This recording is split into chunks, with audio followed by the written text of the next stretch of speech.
বন্ধুরা, good morning. কেমন আছো তোমরা সবাই? আশা করছি তোমরা সবাই ভালো আছো, আর আমিও কিন্তু ভীষণ ভালো আছি। তো দেখো, সকালবেলা উঠে পড়েছি, আর আজকে একটু তাড়াতাড়ি উঠেছি, কারণ রিভু যেহেতু সকালবেলা উঠে গেছে। চোখ মুখ দেখে অবস্থা দেখে বুঝতেই পারছো, চোখে আমার একরাশ ঘুম, কিন্তু রাত্রির তো ঘুমাতে পারি না, বারবার করে উঠে যায়। এখনও আমাকে জ্বালায় আর কি রাত্রিবেলা। তো দেখো, চোখ পুরো লাল হয়ে রয়েছে, ঘুমে চোখ ডলছে, কিন্তু কিছু করার নেই, এখন সকালবেলা উঠতেই হবে। তো উঠে সকালবেলা তোমার দাদাভাই জামাটা আয়রন করে দিলাম, যেহেতু কাজে যাবে। এবার ঘর দুয়ারের কাজ করে তারপরে রিভুর খাবার করব। তো চলো, তোমরা ভিডিওটা কন্টিনিউ দেখতে থাকো। আই হোপ যে তোমাদের আজকে ভিডিওটি ভালো লাগবে। কদিন ধরে আমিও উঠে যাচ্ছে, আর রিহু কিন্তু আমার সাথে সাথে উঠে যাচ্ছে।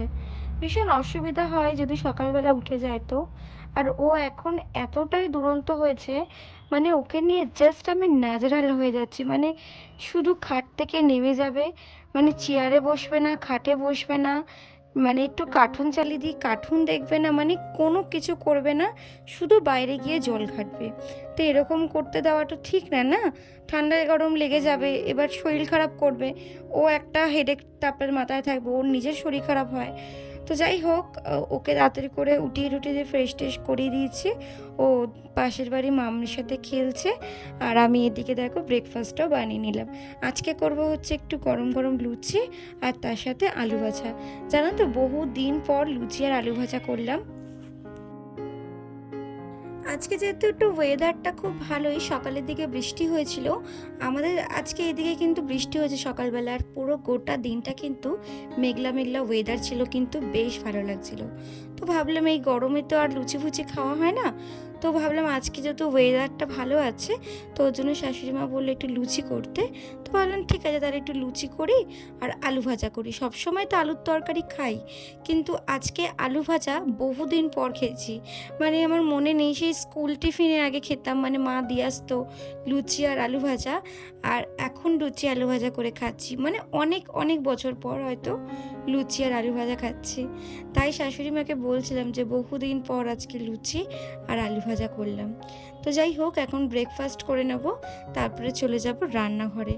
আর এদিকে দেখো, বড় মার সাথে রিহু একটু খেলছে, ওদিকে ও কার্টুন দেখছে আর বড় মার সাথে কথা বলছে। বড় মাকে পাত্তাই দিচ্ছে না, মানে যখন যাবে তো তখন ওই বড়মার ঘরে টেবিলে কিচ্ছু খেয়ে দিয়ে বেরিয়ে পড়লাম। তোমার দাদাভাইয়ের সাথে গেছিলাম সেদিনকে পয়লা বৈশাখের কেনাকাটি করতে। তো তোমাদের দাদাভাইয়ের জন্য একটা শার্ট নিয়েছিলাম, তো এক সাইজ যেহেতু ছোট হয়ে গেছে, আমি ভাবছিলাম যে এটা ছোট হবে। তো তোমাদের দাদাভাই যেহেতু একটু গেছিলাম খেলাধুলা করাতে, ও একটু মাঠে একটু দেখো বড়দের সাথে সবসময় বল খেলবে, ছোটদের সাথে খেলবেই না। ও ওদের সাথে খেলতে পারে, আর ওদেরও খেলাটা নষ্ট করে দিচ্ছে, দেখো কিভাবে তুত্তুর করে দৌড়াচ্ছে। যাই হোক, ও একটু খেলুক, তারপরে যাব হচ্ছে বাড়িতে। বাড়ি এসে তোমাদের দাদাভাই চলে এসছে, দেখলাম সন্ধে হয়ে গেছে, প্রায় অনেকটাই সময় হয়ে গেছে। আর এদিকে দেখো রিহু ওর একদিক দিয়ে খাট থেকে নামে আর ওঠে, ওর বাবাকে একটু গ্লুকন্ডি করে দিলাম। আর এদিকে দেখো বিকেলবেলা জামা কাপড়গুলো এনেছিলাম, কিন্তু গোছানোর আর সময় পাইনি, তো ওর জন্য এখন একটু গুছিয়ে নিচ্ছে, আর ওদিকে ওকে একটু কার্টুন চালিয়ে দিচ্ছে। আমাদের মেয়েদের জীবনটা কেমন বলো, সব সময় শুধু কাজ, বাচ্চা সামলানো, ঘর গোছানো, কেমন যেন মেয়েদের লাইফটা, তাও কিন্তু করে নাম পাই না। বন্ধুরা, তোমাদের দাদাভাই হঠাৎ করে মাংস নিয়ে এসছে, তো এখন ওই মাংসটা করবে, আমি করব না। আমি আর কি সব কিছু গুছিয়ে টুছিয়ে দিয়েছি, তো বললো তুমি দাও, আমি করছি। তো চলো দেখি ও কী করছে।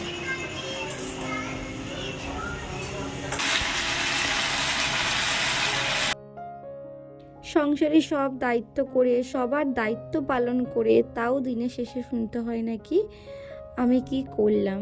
সত্যি আমি মাঝে মাঝে মনে হয়, সত্যি আমি সারাদিন কি করলাম, কিসে টাইমটা নষ্ট করলাম, বুঝতেই পারি না। যাই হোক, এখন ডিনার সেরে নেব। আর চিকেন আর ভাত তোমাদের দাদাভাই অনেক দিন পর রান্না করলো। আগে যখন রিহু যখন মানে পেটে ছিল, তখন এরকম করে রান্না একদিন করে দিয়েছিল, আজকে সেই স্বাদই পেলাম। ভীষণ ভালো লেগেছে খেতে, ভীষণ ভালো হয়েছে। তো চলো বন্ধুরা, আজকের মতো এখানেই টাটা, আবার দেখা হবে কালকে কোনো নতুন ব্লগের সাথে। সবাই ভালো থেকো, সুস্থ থেকো। আর আজকের ভিডিওটি যদি ভালো লেগে থাকে তাহলে অবশ্যই কিন্তু লাইক কমেন্ট শেয়ার করে দিও। টাটা।